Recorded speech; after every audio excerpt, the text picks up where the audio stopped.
Heto na naman tayo mga ka-island at nagbabalik na dala-dala ang isang maikling kwento tungkol dito sa ipinagawa kong bangka.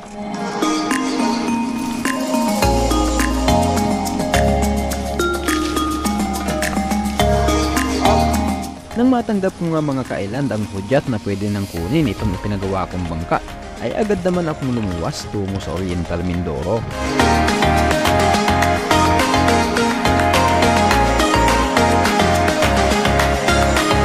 Alam niyo mga ka-island, first time ko palang magkaroon ng sariling bangka na dati ay pangarap ko lang at ngayon ay naisa katuparan na. Sa totoo lang gusto ko nga sumama ng utol ko sa pagkuha nitong bangka pero sabi ko, ako na lang muna at ang ma-enjoy ko naman ang biyahe pa uwi ng isla. Alam niyo mga ka-island na pagdating ng bangka na ito sa amin ay hindi naman talaga ako ang palagi ang gagamit kundi ay ang utol ko.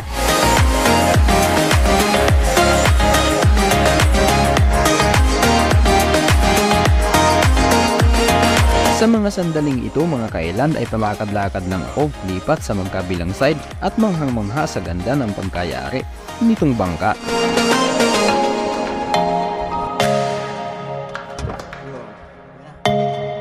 Sa mga followers ko at sa makakapanood sa bidyong ito, uunahan ko na kayo bago pa man kayo makapag-comment kung magkano ang nagastos sa ganito kaliit na bangka. Umabot ng lagpas 60,000 ang nagastos ko dito mga ka-island. Kasama na siyempre ang makina na Yamaha 20 HP.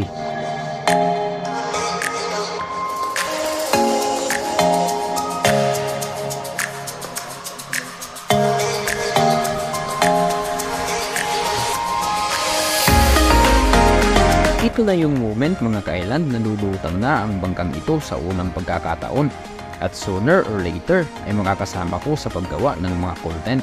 At dahil bago pa ang makina ay kailangan pumili ng maganda at tamang sukat ng LC nang sa ganun ay makapili ng LC na hindi mahihirapan ang ating makina. Si Uncle Erickson na muna ang susubok dito sa bangkang ito. Para sa inyong kaalaman mga ka-island, siya din pala ang gumawa ng bangkang ito. At kung gusto ninyong mapanood ang buong proseso kung paano ito nagawa, bisitahin nyo lang ang kanyang YouTube channel na Kabantay Vlog. Ilalagay ko sa comment section ang link.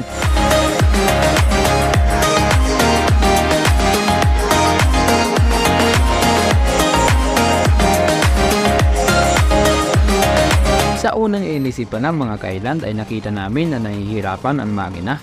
Kung napapansin ninyo na bumubuga ito ng maiting na usok at yun ang palatandaan na nahihirapan ang makina. Kaya naman tumabi na muna si Uncle Erickson para mapalitan ng panibagong LC. Sa pagkakataong ito mga ka-island ay susubukan namin itong Batman style na LC. Kaya lang mas malaki ito kumpara doon sa nauna. Kaya naman ito ang mga sumunod na kaganapan.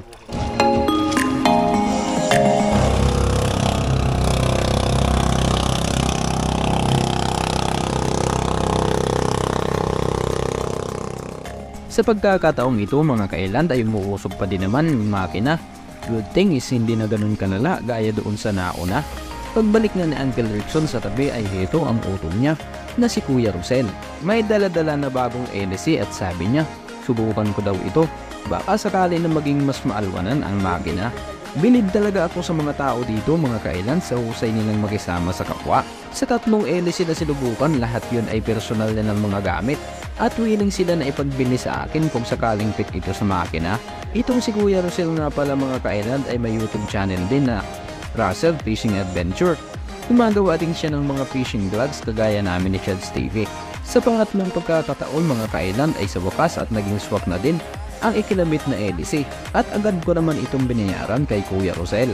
Sa pangatlo at final na pag-test dito sa bangkang ito mga ka-island, nakita namin na talagang saktong-sakto na yung ikinabit na LC galing kay Kuya Rosel. Hindi na rin siya gaanong umuusok mga ka-island kaya naman kahit hindi pa nakakadaong yung bangka ay hinanda ko na agad ang aking mga gamit at excited na akong umuwi ng Sibale. At ito na yung moment ko na makakasakay sa sariling bangka pauwi sa isla ng Sibale. Heto na nga mga ka-island at approaching na ako dito sa bago kang body na mga kasama ko sa paggawa ng mga bagong content. Sinicure ko nga muna mga ka-island itong aking mga daladalahin, lalo na itong Jollibee na kabilin-bilinan pa man din ng aking mga anak. Ilinagay ko pa nga ito mga ka-island sa loob ng kamarote para sigurado na hindi mababasa hanggang sa makarating ito sa isla. Pagkatapos ko nga mga ka-island na ayusin ang aking mga daladalahin, ay agad ko namang ipinosisyon ang bangka sa direksyon ng landas na aking tatahakin. Sa mga sandaling ito mga ka-island ay naghahalo ang excitement ko at kaba dahil ito yung unang pagkakataon na hahaltar ako ng makina na 20 HP. May electric starter naman sana siya mga ka-island kaya lang wala pa siyang battery.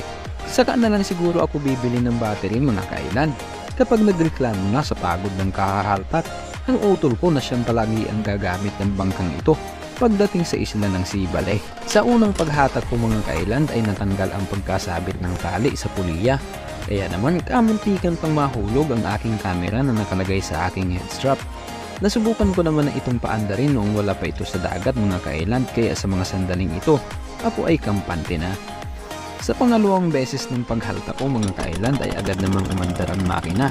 At yes, ito na yung masarap sa piling yung bumiyahe mag-isa sa gitna ng karagatan. Sa loob ng isang oras na biyahe mula Oriental Mindoro to Sibale Island ay hindi man lang ako nakaramdam ng inip hanggang sa ako ay makarating ng ligtas sa aming lugar. Ayan mga ka-island, at dito na nga nakuha na natin yung ating pinagawang bangka kaya Uncle Rickson dyan sa Banilad Oriental Mindoro. At unang kuha ko doon mga ka-island is wala pa siyang pangalan. Kaya pagdating dito ay nag-hire tayo ng tao na maglalagay ng pangalan. At ito na yung itsura niya mga ka-island. Kung nakita nyo dun sa previous video, kung babalikan niyo wala pa siyang pangalan pagdating dito sa Sibale. So ngayon mga ka-island, linagyan na natin ng pangalan at ayan, naglagay tayo ng YouTube kasi magagamit natin to sa ating pagbablog. Tapos linagyan ko din mga ka-island ng mga parang bintana, ayan o. Pero nung una medyo napangitan ako pero medyo okay naman tingnan. Tapos ito mga ka-island yung kanyang font na ginamit. Ayan o. Medyo mahirap gawin pero nakaya naman. Nakaya naman nung nag-lettering ka-island. Yeah. So napakaganda ng resulta mga ka-island nung nalagyan ng pangalan.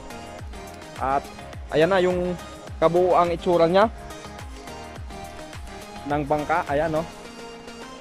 Na nagkakahalaga ng 60,000, more or less 60,000 kasi hindi ko talaga linista kung yung mga gamit na binili ay hindi ko talaga linista mga ka-island. Kaya estimated lang yon.